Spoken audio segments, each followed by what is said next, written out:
Maswagaza wapi? Serikali unione. Maswagaza wapi? Napata kwenye ploti. Maswagaza wapi? Nyumbani kaninaone. Maswagaza wapi? Wanaswanya na itoshi. Mini yule jamaa na mapenda toto. Maswagazi pande.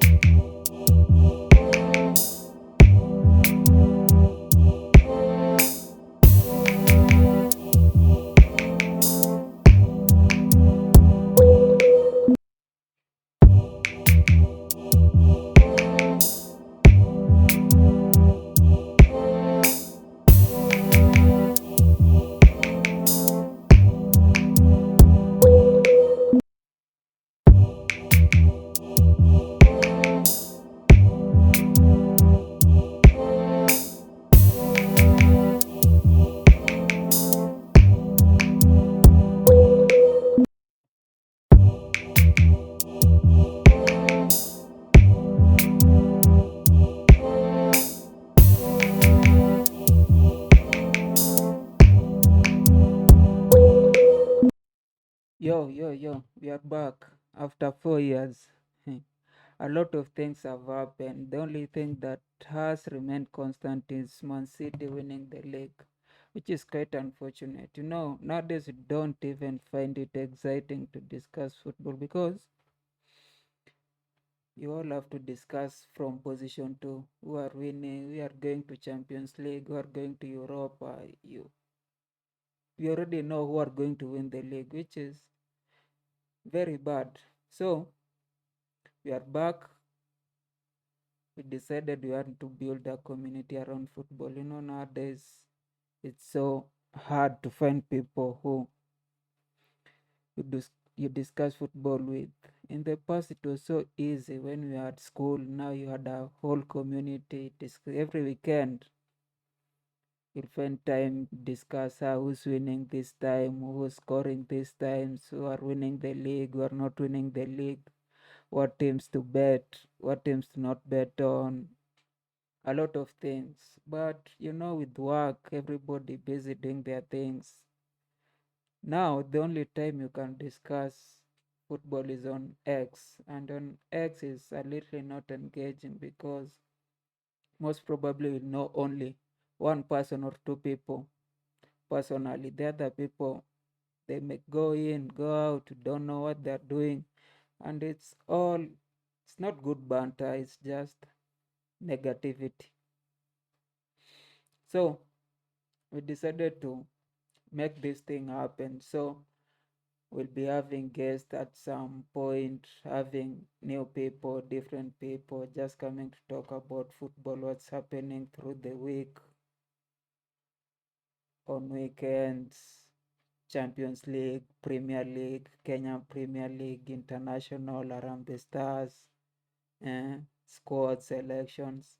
And I'm starting today because today we're going to discuss first, later, not now, the England squad that has been selected, the Premier League fixtures that are due this weekend. We have Arsenal and Man City, Manchester United and Brentford, and the other teams. Yeah. And also we'll be discussing about what happened through the weekend. What is the Champions League? We had Mbappe, PSG losing 4-1 in Newcastle. There's a video which emerged when they were traveling at some point. I don't know, was it in World Cup? And there was Griezmann telling Mbappe, hey, I'm coaching Newcastle and I've signed you for 130 million and I've won like every cup. And Mbappe was saying, oh, Newcastle is cold. And as it happened, it was called for PSG. They lost 4-1. 4-1. Just imagine. This is PSG, which last year, but one they had consecutive, was it consecutive? When Tuchel was there, that was 2019 to 2020. They reached the final. Then 22, 23, they also reached the final. Or was it semi-final? I can't remember. And this is Newcastle, which has been regarded as a mid-table team for so long. And then it happens that they lose 4-1. But it's not very different from what happened to Manchester United with Galatasaray and Arsenal with Lens. Arsenal lost 2-1 to Lens. And if somebody just ambushed you anywhere and tells you and asks you, name 3 players in Lens squad, you'll find, if you haven't been playing FIFA EF24, it will be so difficult for you to get 3 Lens players. But football happens. And this Arsenal has been touted that it will be competing in Champions League and also in Premier League. These are the games of which if you lose, you give other mid-table teams like Brighton, Newcastle, Brentford, they believe that they can come even to Emirates and score goals. That's why we have to also conclude that this season it's highly likely that Man City will still win the league. Then we had Manchester and Galatasaray. Manchester just jokers. I don't know how they managed to go to Champions League. Chelsea should have taken that position, and if not Chelsea, maybe even Liverpool. Ten Hag, I don't know what's making Ten Hag survive in this team. Like many people had predicted that last year he will be sacked, and the way they have started this league, it's also likely that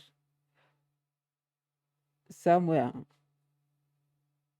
within the season people will be calling for him to be sacked. You see, a lot of managers nowadays, they don't want to do, like, make the basic squad.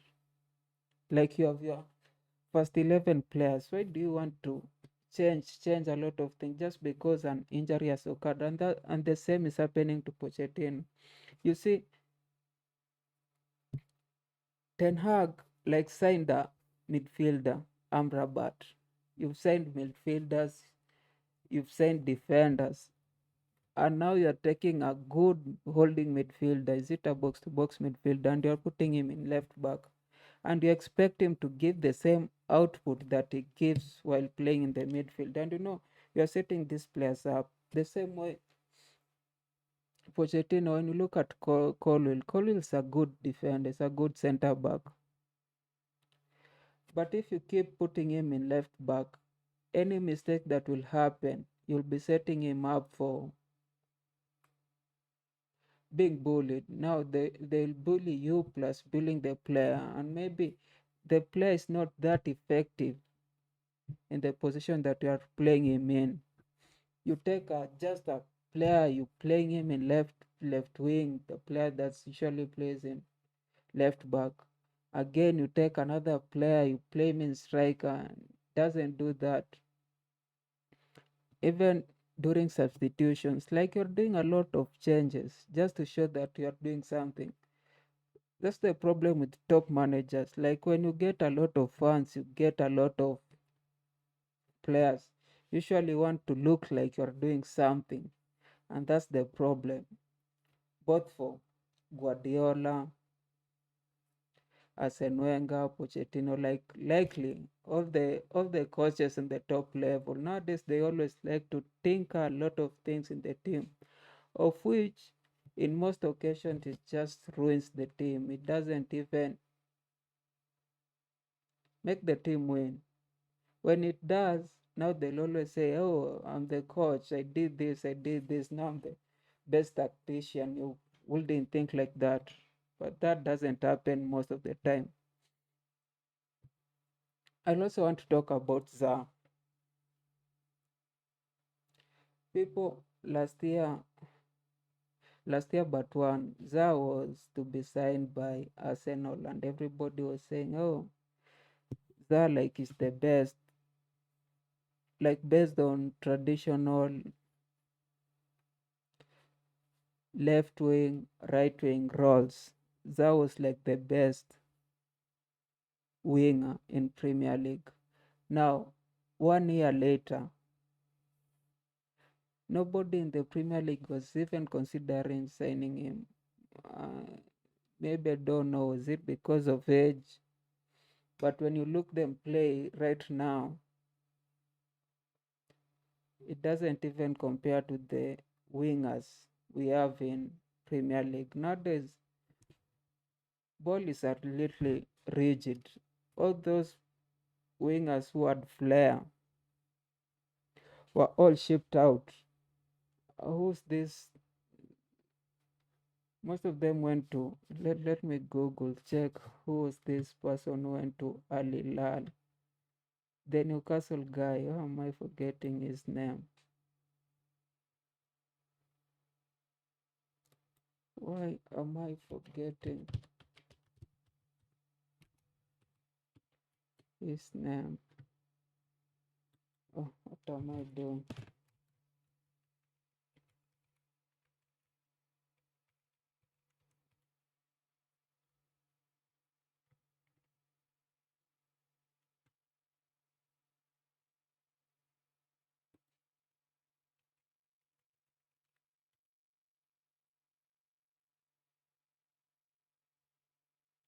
Why can't I find? Why don't I find?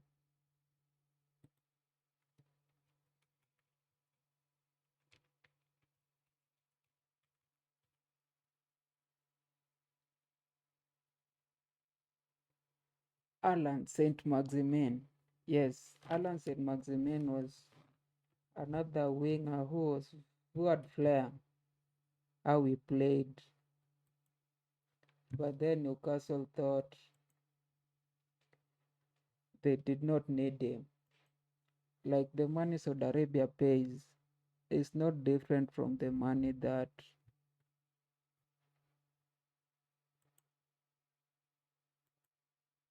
Premier League plays. Like you can play your best player, but Premier League are shipping some of the best players out of Premier League. I don't know why.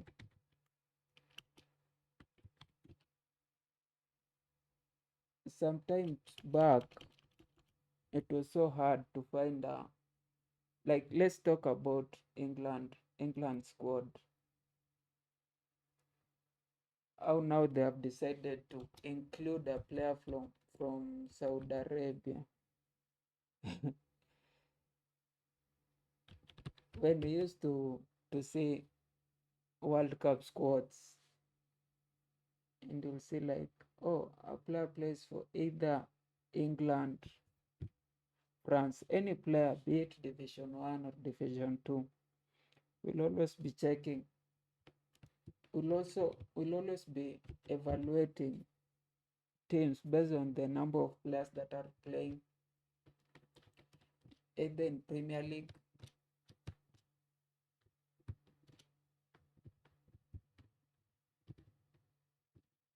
Bundesliga, Serie A. But now doesn't matter. England have included, who's this Liverpool midfielder that plays for Saudi Arabia? Anderson, yeah. And some of the players, I don't know if they're legacy players. Players like Maguire, Anderson. I think we have better players playing in their position. I don't know why they always have to include them, even when they're not performing in their teams or they're not at the level of which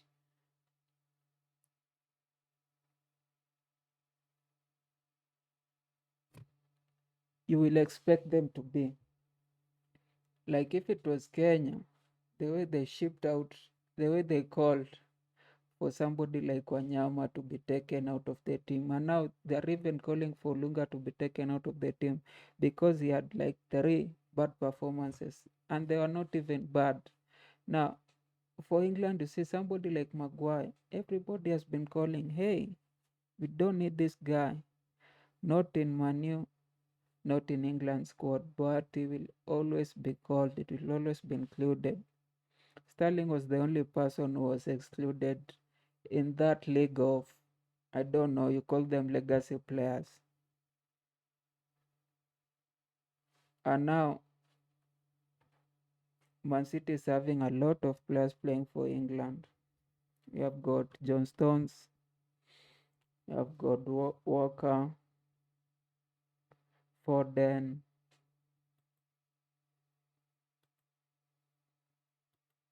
Calvin Phillips, Lewis somebody.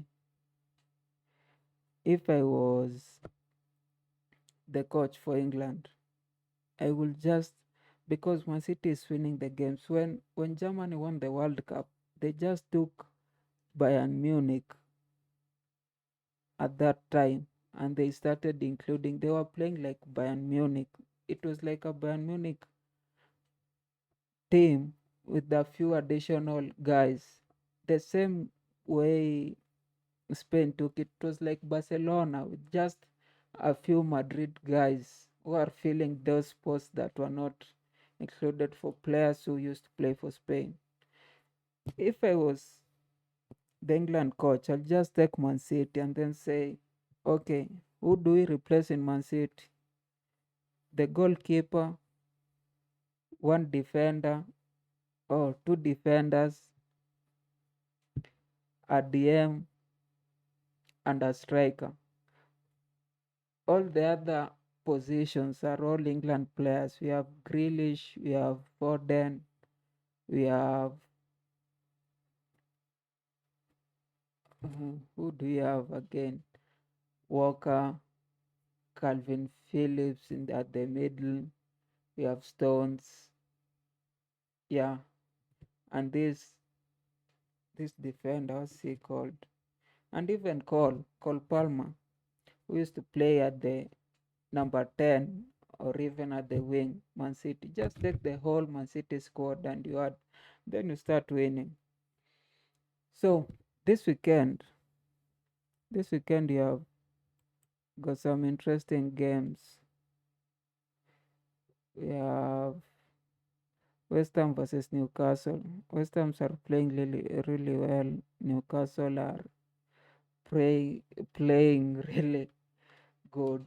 Then we have Manchester United, Brentford. I also know in that game that Manchester United is going to lose. I just don't see any way how Manchester United is going to beat Brentford.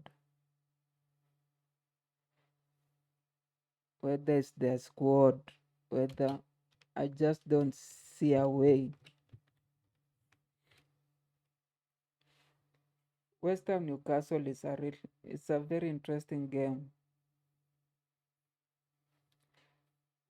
because at every position West Ham is very packed and Newcastle is also packed and they are at the same level. Good coach, good strikers, good defenders. And at this issue where a defender from probably let's say top 4 or top 6 teams, when it goes to a middle table teams, they just start performing. Can you use that to judge that sometimes pressure is not good for certain players? Like when you put pressure to some individuals, it becomes bad. Like now, the way Zuma is playing, you can classify him as among the top CBs currently in Premier League, but he wasn't even considered in Chelsea. Even if he comes back in Chelsea, he will not get in the first 11. He's not going to bench Silva, is not going to bench Disasi, probably not be benching Colwell. But now they're performing better than Chelsea. Is it pressure? Is it the squad? I really would want to know what usually happens to some other players when they change team. Yeah. And then the biggest game is Arsenal Manchester City. Now you'll expect a game like that one to be very very exciting and challenging, but it will be one of the most boring games. Like Man City will just go through Arsenal like it's nothing. When Man City winning the game 3-1 or 3-0, which is very sad. Like you can't be betting your number two, like they're not even competing the same way like you do. Somehow, somewhere, in we have to stop this Man City. Whether it's finding a way to take Pep out of Man City to international football, or finding a way to take Haaland to Real Madrid, or De Bruyne back to Belgium. We have to find a way to stop this Man City from winning the fourth consecutive Premier League. That will be sad. This will be the Farmers League, and we wouldn't want a league which one team just dominates. This is not 2000. Like nowadays even Newcastle has money. They can just buy any player they want. Why should we let Man City just be winning all these games? This is not very good for the Premier League. It's not exciting. It doesn't make people, like, you can't even banter people. Like now, right now, you meet a Chelsea fan,